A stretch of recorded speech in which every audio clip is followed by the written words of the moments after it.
Malaysia scores! There's scenes here at Perry Park. Chris Lynn has taken the wild thing and sent it. Oh, Bateman! Bateman! Yes! Welcome to episode 37 of the Beyond the Sidelines video podcast. We're going to call it a video podcast now, boys, because, I mean, that's what it is. And happy Easter as well. Let me just say that. Yeah, boys, what have we got planned for Easter and the upcoming weekend? Listening to this, probably. Big weekend in. Big weekend in, I think. Quite egotistical that way, Dustin. So I think I'll just reflect and critique on my voice. Well, we've got to get listens somehow, mate. Yeah. Well, yeah. Exactly. Well, I mean, let's not disregard the audio-only listeners, all right? We're not only video. So, if you're watching this on video and, you're running out of time, you're maybe about to go have a drive, go chuck us on in your car. Exactly. But you shouldn't be driving unless it's absolutely essential. Quick PSA. Exactly. Remember, stay inside, stay indoors, social distancing and that type of thing. But anyway, if you are staying indoors, this is a pretty good episode, so enjoy. Yeah, I mean, I was going to ask you all your plans for Easter, but I don't think we would have. We wouldn't have any really. We're going to be staying at home doing pretty much nothing over this weekend. This new thing here. Yeah. I bought this, and you can see our YouTube channel there as well. This first minute or so is just all plugging. This is all just us plugging stuff. So if we had sponsors, there's there's Stephen Moore, there's Mason Cox, there's Jeff Horn. Oh, how about that? How about that for a trio? That's a good trio. Actually, tell us about that TV, CJ, because you wanted to off air. You're telling us about it, so go on. You bought it. Was it Thursday morning? And why did you play it? So I had one of my parents' old iMacs sitting here for the past few days. So I've been playing. I've been watching The Office on it because it's a monitor. My bed is currently there, so I'm in my bedroom this week. So a bit of an insight behind the scenes. Yeah, I know, right? Where the magic happens. So it's nice and it's easier than looking on my computer, and I can do stuff on it. Anyway, cut to the chase. I bought a game the other day. I bought AFL Evolution 2. You would buy that? Yeah, and it is brilliant. Won the Brownlow in my first season, and the Coleman as well. Wow. And the Norm Smiths. So a bit of brag, but I had to bump up the difficulty. But I was playing that outside, and the Mozzies are killing me. So you are a private school kid, mate, so you can't have that. That's not acceptable. No. Daddy, buy me a TV for my bedroom. Except I bought it with my money that I got from working, Mr. Unemployed. So thing is, I prefer my way. Not unemployed, I'm not essential. This is different, CJ. Sorry, my bad. Work with the times.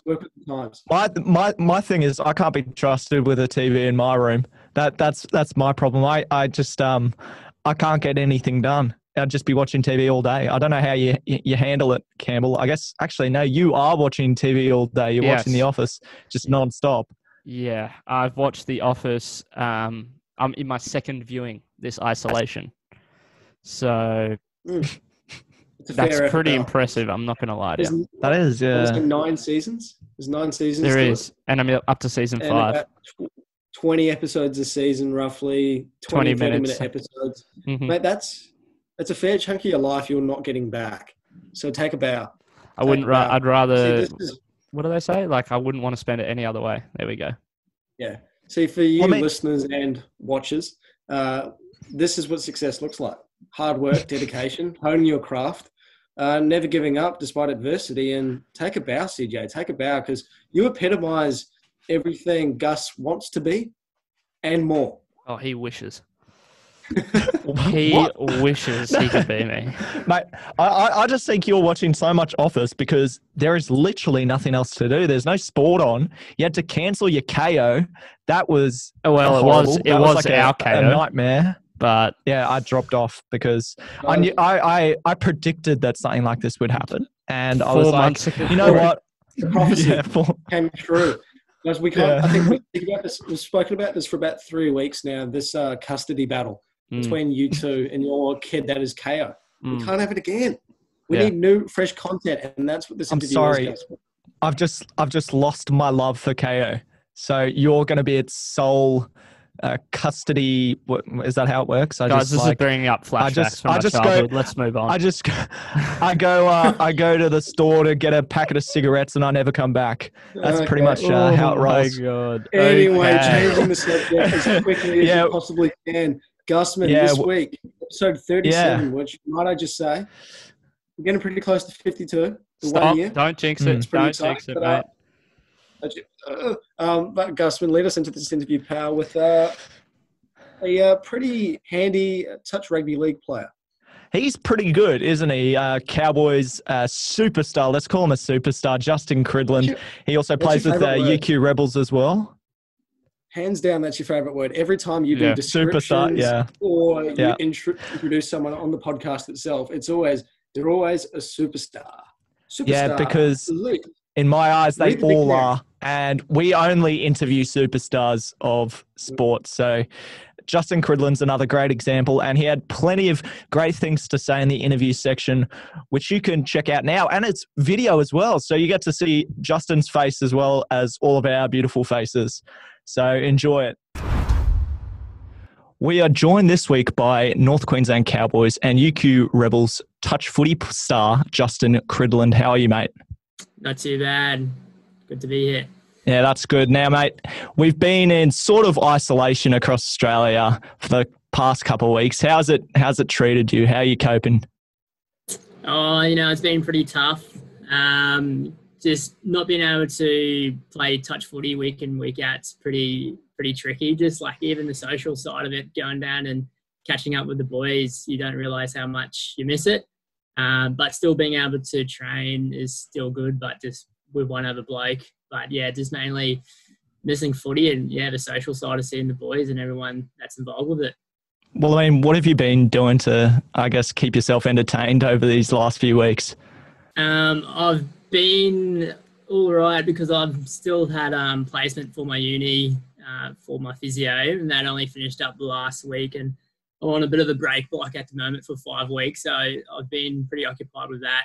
It's only really the last week where I've had all the time off to myself, but still keeping on top of my training, still trying to work on areas of my game that need improvement, and just trying to stay occupied and do something productive with my time rather than just sitting around and doing nothing. Well, has your training changed too much in terms of your approach? I mean, you mentioned wanting to focus on specific areas. Is that harder to do by yourself versus with teammates? Yeah, definitely. But there's always got little things you can focus on. Like predominantly for me, I'm more so a ball runner than a ball player in touch footy. So I've been trying to work on a couple of drills just to increase the accuracy and the length of my passes, especially my left to right. And that's the sort of stuff you can get done with just one other bloke, which has been handy. And like usually when you're training for touch, you don't, like, I know I haven't since juniors focused on just the little technicalities of your passing and stuff, but we essentially have like all the time in the world at the moment. So been trying to make use of it and working on the little things that I haven't really done in a while. Yes, we Well, I mean, I guess as a player with this whole COVID-19 going around, how has it impacted you, and how is it? How do you think the NRL and the Touch Football Association are going about managing this situation?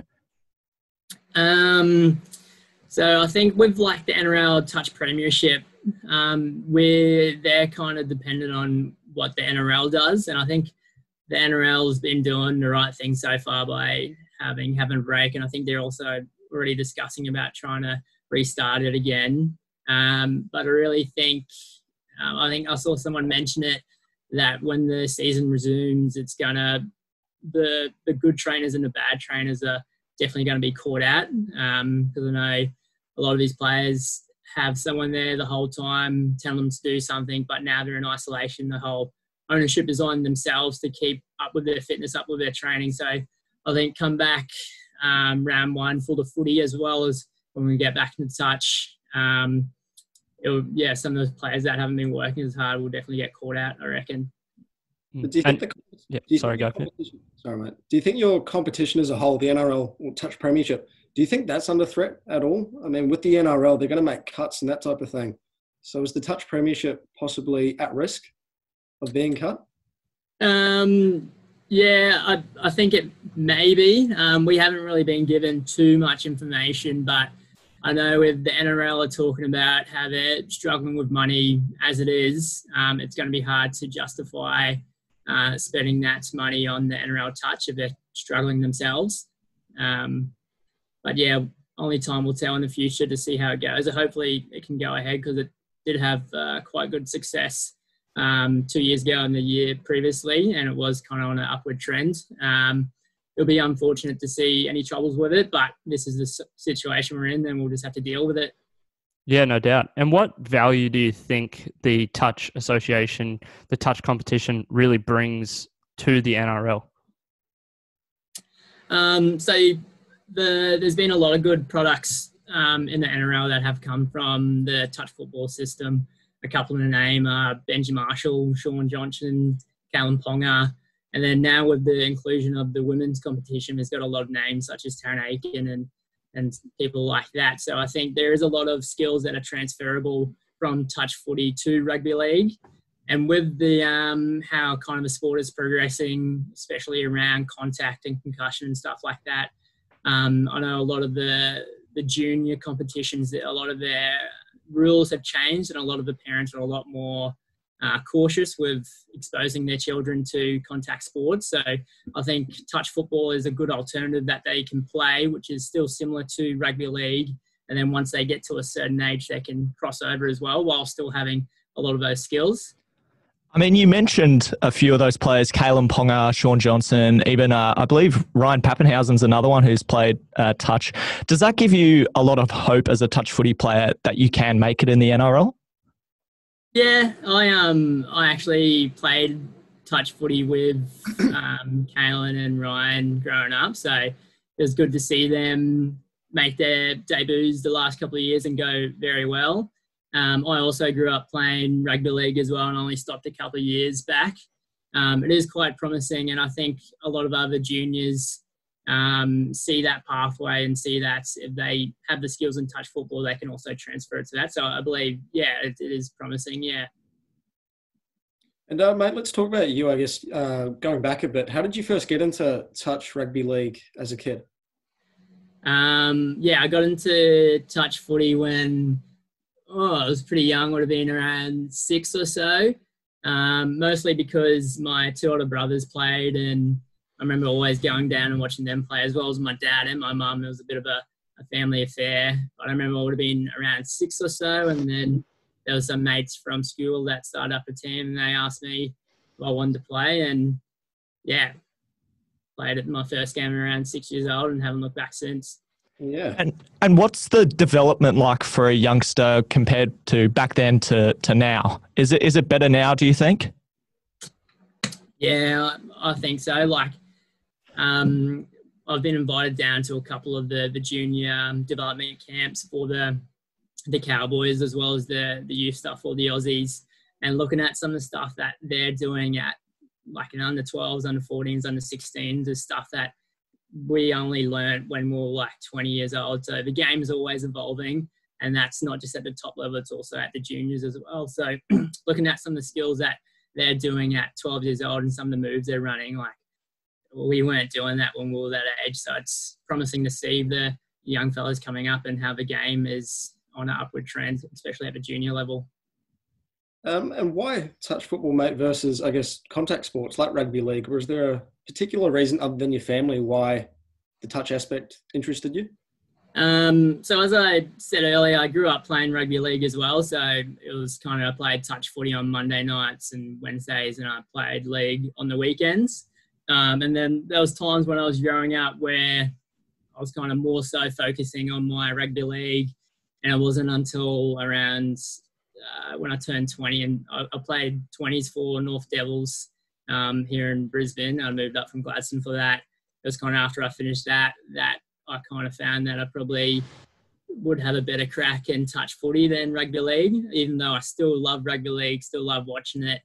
I kind of just found that I probably had more potential in touch footy and league. And I think at the time I was enjoying my touch footy a lot more than I was enjoying my league, which I think was a big choosing point for me, because I think you're playing your best footy whether it be touch footy or rugby league, when you're actually enjoying what you're doing. And I think I was enjoying it a lot more in my touch footy compared to league at the time.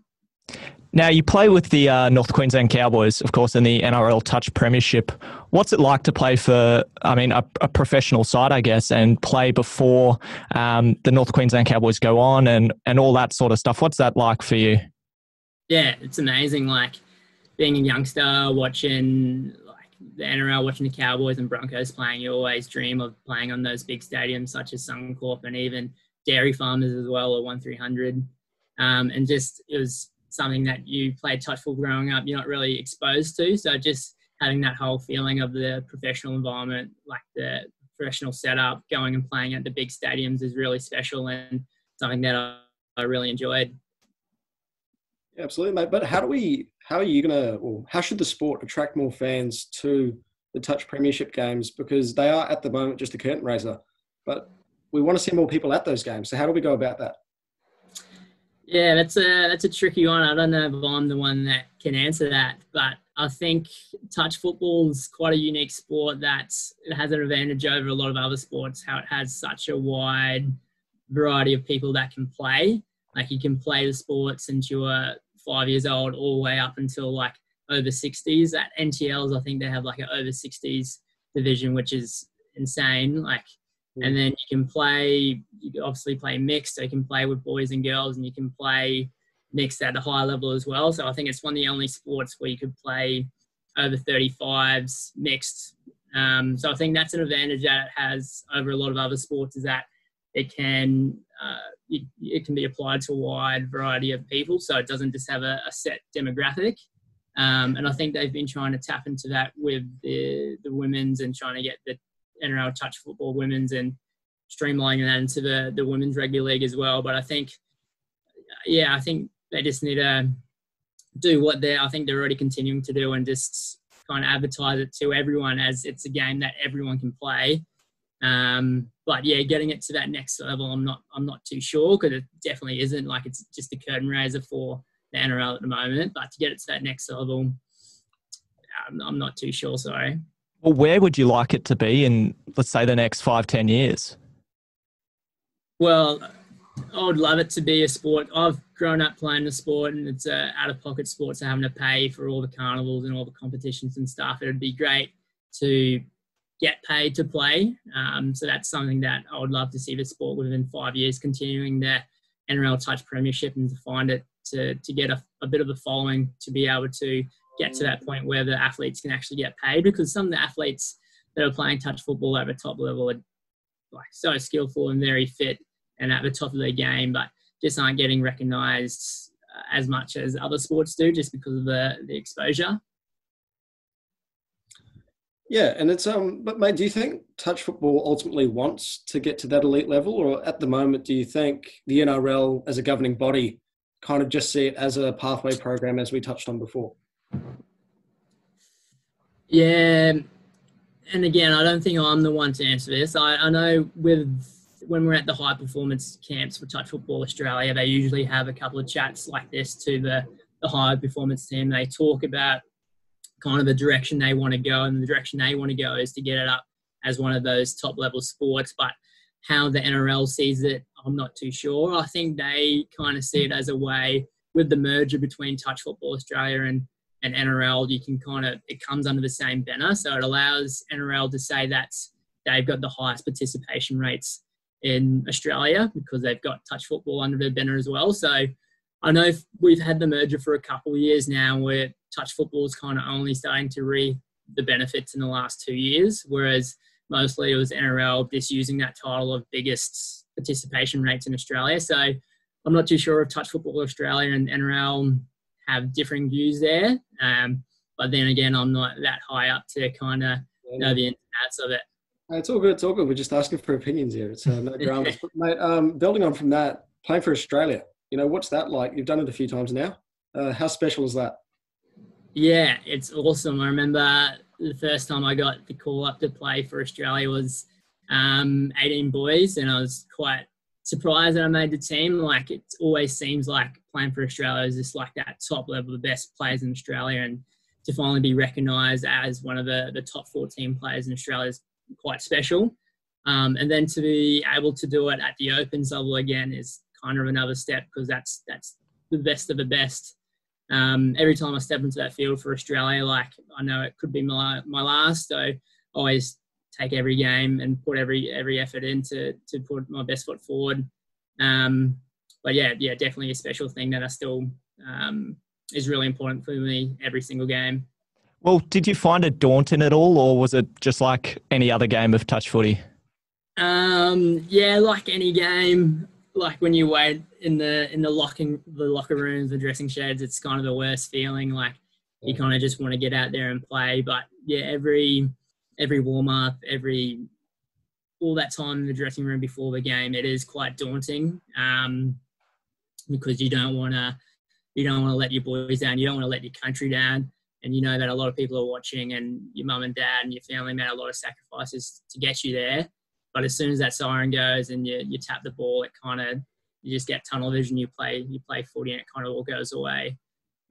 Which I found every level that I've increased up, whether it was Queensland or Australia, it was kind of the same thing, like real daunting, real nervous. But as soon as the game actually started, it kind of all went away, and you kind of just played footy. Yeah, no doubt. And I guess touch footy for a lot of people is quite social. And you mentioned the social aspect of it, how you may be missing it in these times.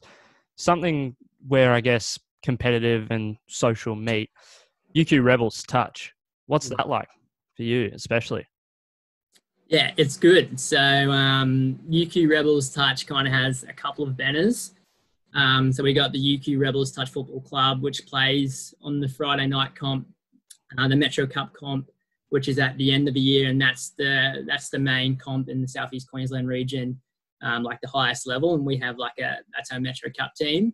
But we also have the Uni Rebels Touch social comp at the uni, which is some very social touch. And then we also have the uni games aspect of it as well, which also comes underneath that banner. So it's good fun. Yeah, it's good fun. I don't know if you played uni games before. Yeah, but I went once. Yeah, it's good. Yeah, I'm not elite enough. But mate, the difference between beauty of touch rugby league is you get to play both mixed and just men's for men's teams. Is there much of a difference, I guess, between the cultures when you play in mixed teams versus playing in just men's teams? Yeah, there is a little bit. I mean, when I grew up playing touch footy, I would always play men's and I'd play mixed socially. And all the competitive competitions, I'd play men's. So when I got the call up to play mixed opens, that was my first time being in a competitive mixed team. And I didn't really know what to expect. That was when I was still 18 or so when I first got pulled into the squad. And I was playing with people a lot older than me. Like, some of these women had kids and stuff. So it was a bit weird. I didn't know what to expect. But they had a real good culture and a real good feeling around the group, and everyone was real welcome. And I think it helps a lot when you got a good bunch of girls. Very, very definitely different than the boys. Just need to be a little bit more conscious with what you say and stuff, but it's always pretty good. Well, I mean, you captained the Rebels to a gold medal at the Unisport Nationals. What was that like as an experience for you? Yeah, it was good. Uni Games is always a fun carnival if you ever played at one, and in recent years it's got a lot more competitive. They've kind of got away from the social aspect of it, but we still like to have fun on tours as well. And they're the tours that are really good because off the field they're your real good mates as well, and you want to that kind of adds a little bit more push to it on the field because they're real good mates off the field. You don't want to let them down on the field. And we've been pretty lucky in the last couple of years with the UQ Rebels at the uni games. I think we've won the last 4 years, but every year's been a bit harder each year, and it's been real special to win every time. Actually, it's not something that many people can say. Yeah, no doubt. And it's really fun. I only played baseball there, so it's obviously not as competitive as touch footy. But I think there's one thing we can all say is that UTS are the worst. Yeah, no one likes it. you've been here, I think you might know a little saying. I think a little it's a bit saying, too rude yeah. to say on air here, but Maybe a I little think bit. a lot of people agree with that. Yeah, I think so for sure. And UQ Sport, they honoured you last year with the Sportsman of the Year. How was that? Yeah, huge. Very unexpected. I was a bit surprised when I got awarded it, actually. I wasn't even in the area when it got announced. So I was in the toilet because I didn't expect that I'd get it. And then somebody raced into the toilet. I'm like, what are you doing in there? Get out there. But no, very surprised because it was the year before was the Commonwealth Games year. And I thought for sure it would have went to one of our Commonwealth Games athletes. But I got announced and, yeah, stoked. Obviously, you don't play sports to try and get awards and stuff, but to be recognised for your abilities is quite special, and it just makes you look back and know that what you're doing is good and to continue on the same track that you're going. Well, I mean, at UQ, you not only do the sporting side of things, but also the academics. How important do you think it is to have a degree as well as playing sport? Yeah, very important, especially in touch football. We're amateur sport, so we're obviously not making any money off it. So we obviously need to have a career. But I think it's important to push yourself in all aspects of your life, whether it be your sporting life or your professional life. And I think not only myself, but a lot of student athletes go pretty well in the professional life because a lot of the characteristics that they have that made them such a good athlete, they can carry over to their working life as well. So, yeah. Well, thank you very much, Justin, for joining us this week. We really enjoyed having a chat with you. Enjoy the rest of your day, mate. Cheers. Thanks for having me, boys. Have a good one. And that was a great chat with Justin Cridland. He had a lot of amazing things to say about touch footy in Australia, playing with the UQ Rebels and the North Queensland Cowboys. How was that for you, boys? It was good. You guys threw me under the bus a little bit. I will say that. A few times where you guys went silent. I didn't have a question prepared, and I just improvised. Hey, that's what you're good at. That's Zoom for you. It just it is so difficult to do these interviews. Even like doing this regular stuff, it's like tough to know who's going to talk, and so don't blame us for that. That's I don't know. COVID's fault. Blame coronavirus. I think after 37 weeks, we have pretty good chemistry. Yeah. I think for a show, I think we know who's going to speak and when and why. But no, I think that was our first time interviewing a guest over Zoom, so that was quite tough. Yeah, it was tough. But still, he said some really cool stuff. Again, no doubt. Touch was a sport I loved as a kid. I remember playing that like grade 4 and stuff, like inter-school sport back at Kedron when I used to live on the north side. Down the road from me. And that was good fun. And that was, I think, quite similar to what he said about, you kind of play that and then you go play, actual rugby on the weekend type thing. And that was kind of just common practice, but it was good fun. I was amazed at some of the people he's managed to play touch with, like Kalen Ponga. He also played with, I believe, Ryan Pappenhausen. I'm not sure if he directly mentioned Pappenhausen, but yeah, I think it's amazing how all these talented players can come through playing touch rugby and make it in the NRL. I thought that was really, really cool. And I mean, Justin himself, he's a smart guy as well. Like he's doing physiotherapy, and apparently, I think at the UQ Awards, he won like the best sports person, but also like the smartest sports person, if I'm right by that. Like there's like another award for like an all-rounder sort of thing. So I think he took that out as well. So really talented guy, like across the board. Yeah, no doubt. A good bloke too. But he did mention, I think off air, he finished his physio placement about, I want to say 2 weeks ago. Yeah, that's what he said. How does that work? Physio and social distancing? Apparently they're an essential service. Same with chiropractors and stuff like that. Well, I guess it's all health, isn't it? Yeah. So. Yeah. Anyway, still, again, some really good stuff. But I guess I want to see touch football as a sport in its own right going forward, not just a pathway to rugby league. I guess it's going to face a similar issue to what Sevens did in rugby union. How nowadays Sevens is now like its own sport, isn't it? But touch football, can it emerge from the shadows? I guess that's the question. Yeah, well, I was actually going to mention in the interview, but apparently the broadcasting for touch footy has actually gone up a lot, since they started in 2018. Like, I don't know the exact numbers, but it has increased rapidly. So it's all over KO. Fox Sports cover it. I believe I'm not 100% sure, but I believe they might have played a game or two on Channel 9 at some point. But like, it's up over all these different platforms, NRL.com, of course, which is like the major hub for NRL.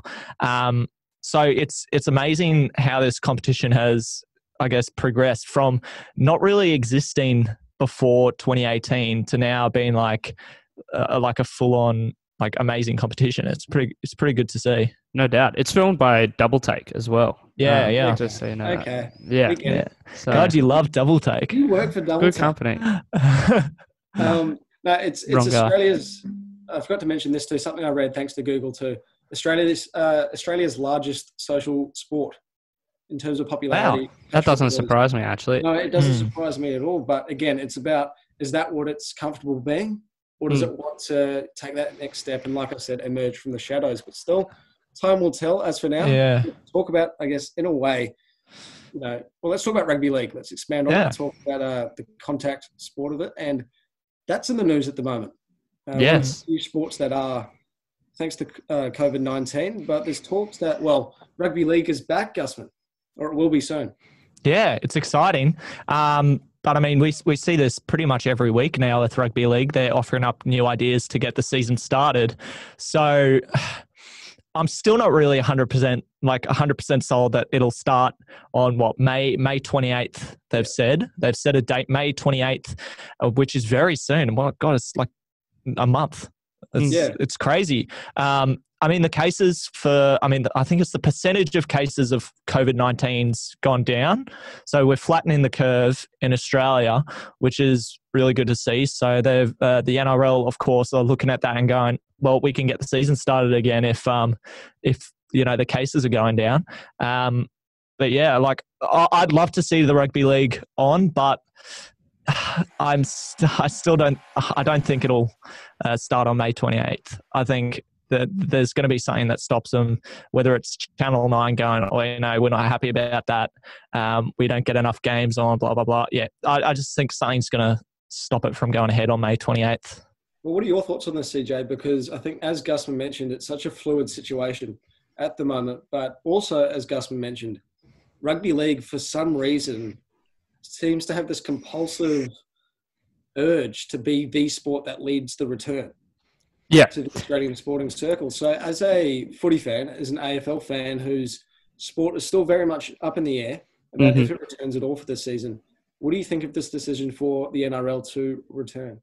Yeah, I think it's a tough one because it's not, I wouldn't say it's a bad decision to try, because they're trying to come back. I think part of me thinks it's because of, they want to be, it's kind of an egotistical thing of we want to be the first one back. But I think it's more a dollars thing. I think they go, you know what, we need the money. I think they've also potentially been a little bit, and it's not irresponsible if the league is still going on. But in terms of player contracts, staff contracts, it's a bit irresponsible that now there's no income and there's no way to pay these wages. So they're going, shit, we need to find some way of paying it. So I guess May 28th, was it? That's what they've set. I think that's way too early, personally. I think, but just because you see the cases going down, and they are coming down rapidly and the curve is flattening, it's because of what we're doing at the moment. So if we all of a sudden change that, then cases will go back up. Whatever sport does return first, though, is going to reap the rewards very much so. Huge. So that is quite an interesting and attractive incentive for a sport to want to return. But as long as they're adhering to, I guess, the advice of, medical experts and whatnot, then it's okay. Yeah. But I'm with you, mate. I think overall, I'm pretty skeptical about the health of the players and the staff being put in these situations where they're coming in very close contact. When greater society is being told social distance, 1.5 meters between each person, and yet, the NRL will be paying, men to go run at each other and tackle each other and, let's face it, sweat on each other, for 80 minutes a weekend. It seems a little bit irresponsible if things don't pick up by then. Just because the curve has flattened somewhat now doesn't mean it's necessarily the right decision. But Gusman, I can see your anger No, I'm not angry. No, no. I agree with most of that, but grab the popcorn, CJ, mate. We're selling this to Justin rant. it's not a rant. I'm just saying, the NRL mismanaged their money, so they got themselves into this situation. And I mean, the positive is they're trying to figure out ways to get this season going again, which is probably not what other codes are doing right now. A lot of other codes are just going, okay, well, we've got to cop this. There's nothing we can do about it. And I guess the AFL, if I'm going to take examples, the AFL haven't really done a lot to get the season back going. They've set a date and they're going, okay, we'll just get back then. I think it's April 1st or April 1st. Yeah, something like that. April 1st. So what? Yeah. August. I don't know. Yeah. What are the eight? Anyway. But a lot of other sports are sitting back and kind of waiting for things to change. Yeah. Rather than being proactive and actually trying to get the season started. But it's such a fluid situation, Gus, that almost announcing a date seems a bit unnecessary because look, Todd Greenberg, he mentioned it when they made the decision to cancel or suspend the season, that decision could change any minute, just as a decision to return could change any minute. Now, he said it's such a fluid situation that just because May 28th has been discussed doesn't necessarily mean that it's going to go ahead. So, again, there's 6 weeks between now and then, 5-6 weeks. So, I guess it also gives hopes to fans as well who are sort of missing rugby league a little bit. They're missing their sport. So I guess they want to be seen as though they're doing something to try and get this situation sorted.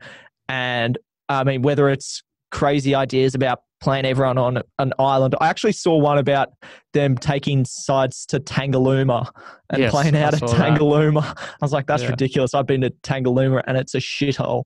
Let's consider those other options, Gusman. Sorry, I don't want to butt in, but I guess the two other options that were considered were, like you said, the resort. We have 16 teams, 16 rugby league teams based in one location. Campbell, you're shaking your head. I feel that, mate. I feel that. And the other option that Wayne Bennett was a big advocate for was the conference system of having Sydney teams based in one conference and non-Sydney based teams in another conference. Well, he's not the only one, Wayne Bennett. Also, Roosters coach Trent Robinson. Yep. Love you. He also supports that idea of a 2-conference system, which, I mean, it's been talked about for a few years now about introducing it into the game. I know Phil Gould's a big supporter of it as well. If there's ever a time to try it out, it's now. Because, I mean, this season already, it's going to have a big asterisk against it. Whoever wins it, you're going to be like, well, I mean, that doesn't really count because coronavirus ruined that season. So, I mean, if you're going to test something out, I think now's the time. Also, I mean, you see it over in the NFL how conferences really get that tribalism, foster a sense of tribalism. I think that's what the NRL has sort of lost recently. I mean, you go back to the 80s and games where Parramatta Eels and the Canterbury Bankstown Bulldogs, it was ferocious. I wish I was alive back in the 1980s so I could go to those games because it was in the wet, the mud. They were just fighting for everything. And that's what rugby league is for a lot of fans, but it's sort of gone out of the game now. So I think no, you can go. Sorry, mate. Sorry. I was watching Fox League yesterday and it was I was watching a replay of the match between the Sydney Roosters and the Dragons. The 75? No. One of the Anzac Day test matches from, I want to say, about 8 years ago type thing. But basically, the atmosphere at that game was insane. It was like Origin. And I guess that's exactly what you're talking about when you've got these rivalries, you've got these, Origin-like atmospheres, mate. And you just don't see that anymore. And I'm not ripping on you here, but you do see it a lot at those bigger stadiums where teams like the Roosters, the Doggies, and the Rabbitohs play. And there aren't many fans. There's a lot more seats than fans, and that's not what we like to see. So how do they go about enriching that atmosphere? Tribalism, as we spoke about last week with Stephen Moore. Tribalism, rivalries, they're key. And then everything else looks at itself. Yeah, well, I mean, you already know the sort of rivalries are there between Sydney clubs like the Roosters, the Rabbitohs, Manly and everyone, Parramatta and the Bulldogs, stuff like that.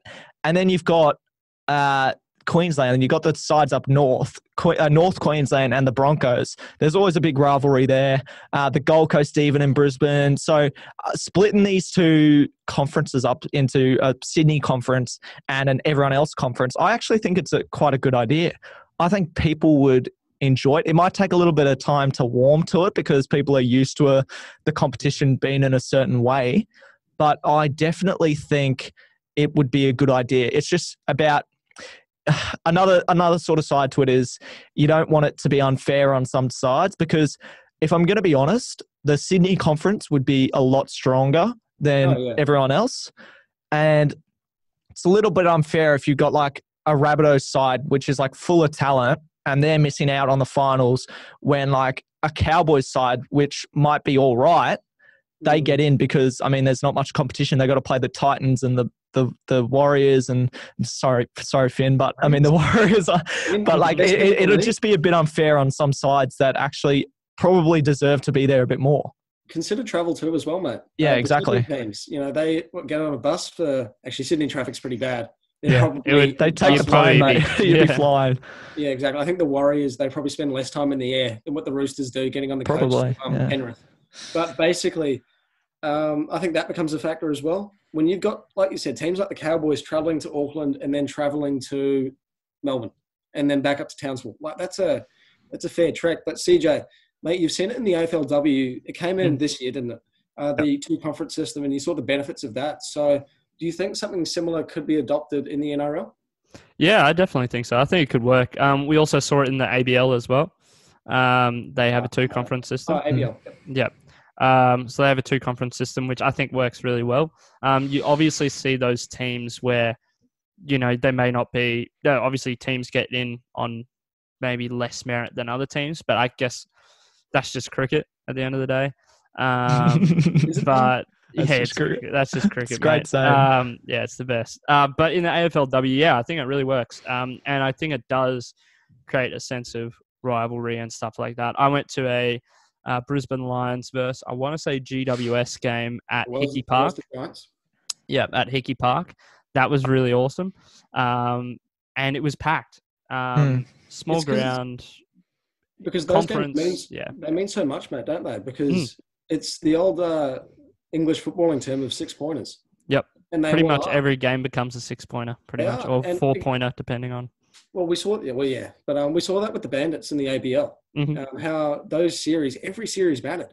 You know, the Taltara, they came from nowhere, and then they started winning those series against the conference rivals. And before you know it, in the space of 2 weeks, they went from last to second. Yeah, they were in the ABLCS, weren't they? They were in the final. Yep. Yeah. Not the big dance. They weren't. In the semis, I think. It was Melbourne Adelaide, I think, in the final, wasn't it? That's right. Yeah. Yeah, Melbourne won. Yes. Good old Melbourne. We could chat about. I hate Melbourne. Yeah. No, don't. Okay, Let's go ahead. I'll tell you what. Anyway, something we did forget to mention actually is what the plan is for the NRL, effective of what we've seen from the Wide World of Sport an hour ago at the time of recording. And Gusman, double check me that I'm right here, mate. But basically, it's 14 games and then finals, 15 games. Yeah. So I mean, they've set a date, 28th of May. I believe it is, at this stage, I believe it's 14 rounds, 14 or 15. I'm a bit unsure about that number. But then, and everyone will be based in Sydney. I think that's the plan. Every single club, even the Warriors, will be based in Sydney. That's due to travel restrictions, which probably won't end for a long time. And then they will play, everyone once, and then they'll do a final series, like a similar final series that we're used to. And then they'll also try and squeeze in a state of origin, which is their big money maker. And honestly, there's been talk whether you even worry about the regular season and just do a state of origin, because state of origin brings in so much revenue for the NRL that they really can't afford to not have state of origin this year. No, they need to have it. But I was reading, I think earlier this week, late last week, the possibility of like 5-game series, state of origin series. or 7-game I haven't series. seen that. Oh, I haven't seen that. Is that kind of – because my point of view is that takes away from the theatre. Yeah. Where when you have a 3-game series, every game matters. Yeah. You know, if you lose game 1, man, good luck. You're not – you're facing a big uphill battle here to win this series. Let alone, if you lose game 2, you got a decider. I don't know. It's a lot more exciting. And I think it takes away from the theatre if you start going, hey, let's just stretch out what we've got. Completely agree. Well, I mean, I go off the way people reacted to the Blues alternate jersey in game 2 at Perth and the fact that they took it to Perth.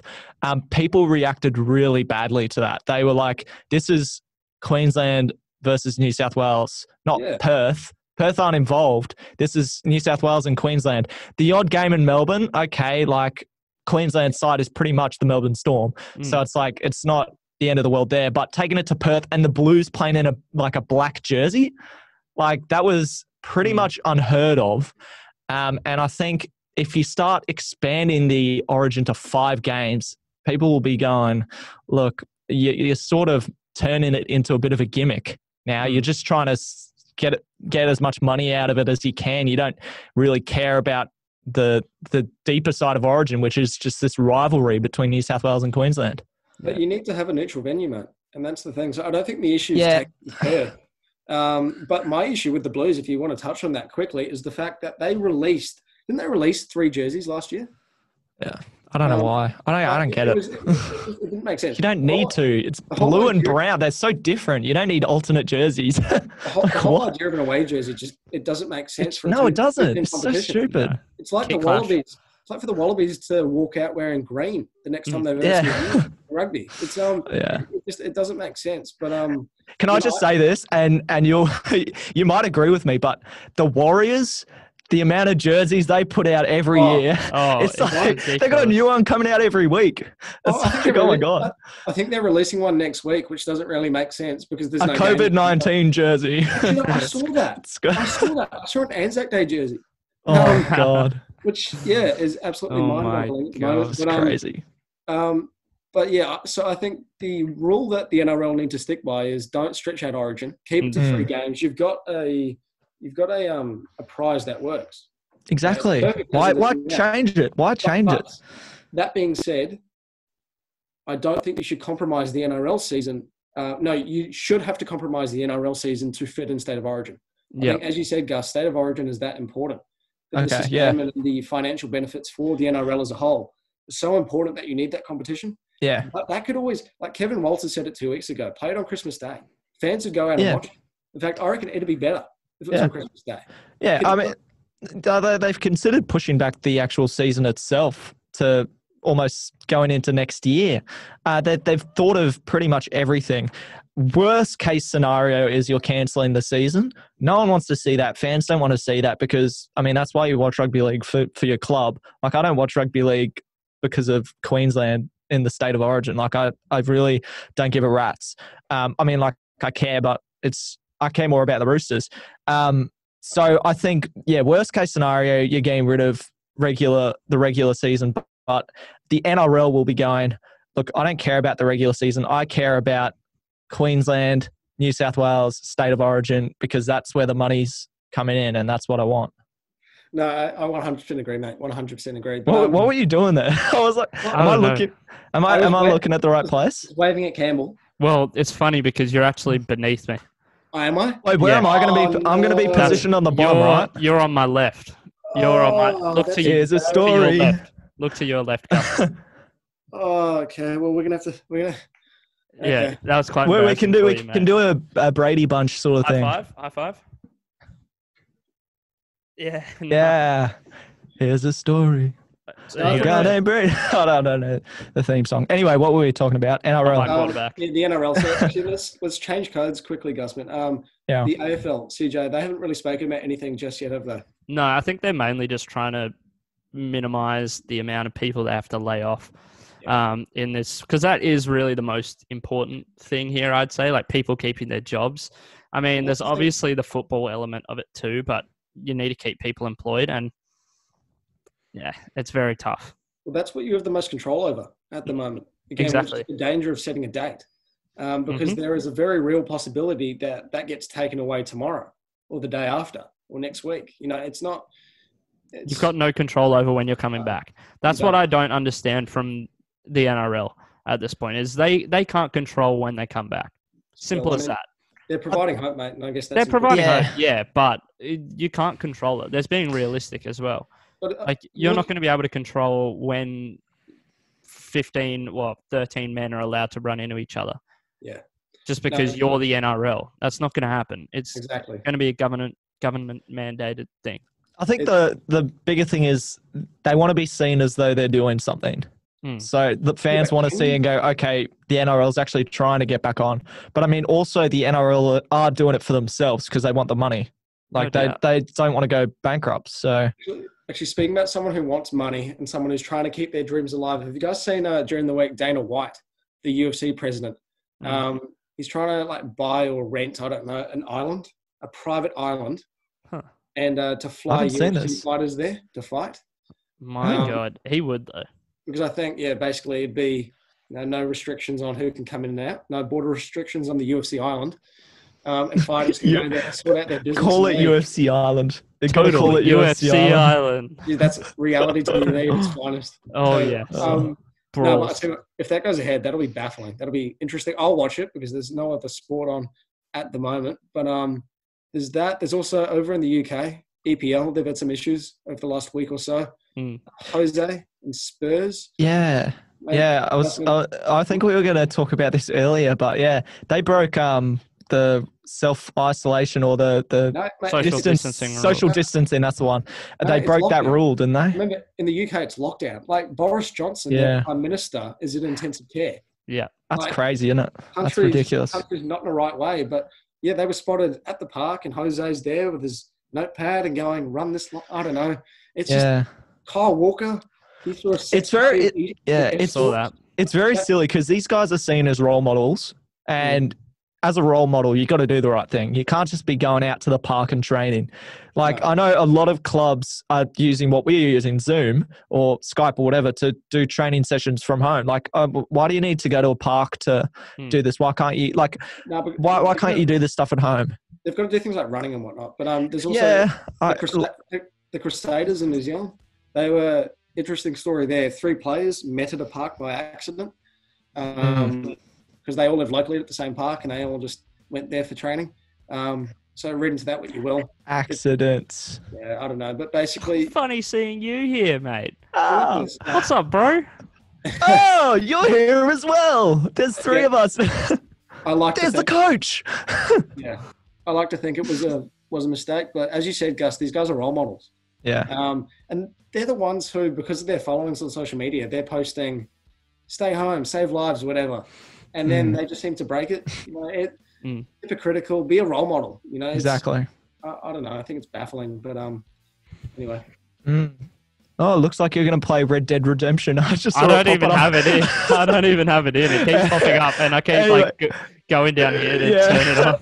Anyway, we'll wrap it up there so Campbell can go play Red Dead Redemption. AFL Evo too. No, I reckon that's the one. You should play the Stephen Moore interview, and we should live react. Let's go.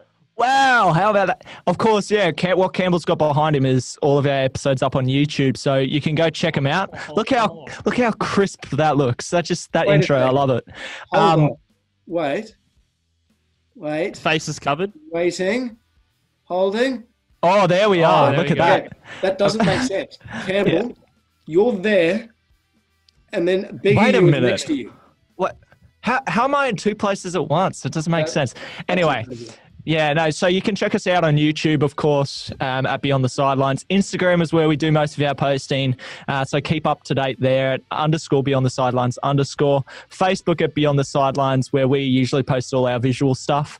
And check us out on Spotify, Apple Podcasts, wherever you get your podcast, if you want to listen to it in the car, which you shouldn't because you need to stay at home. Anyway, boys, anything else to add? It's a good excuse to stay home. Just stay home, put it on. And watch the podcast. You can binge it. You got 37 hours now of content. So much content. So much content. Yeah. It only started with a dream. It is. We have some rough heads, by the way. Oh, yeah. That's why I wore a hat, mate. Rough lids. I don't think Zoom does us justice. Yeah. Anyway, thank you, Justin, for coming on today, having a chat with us. Make sure you check him out on Instagram as well, see all the great stuff he does. And until next time, boys, that's it for us.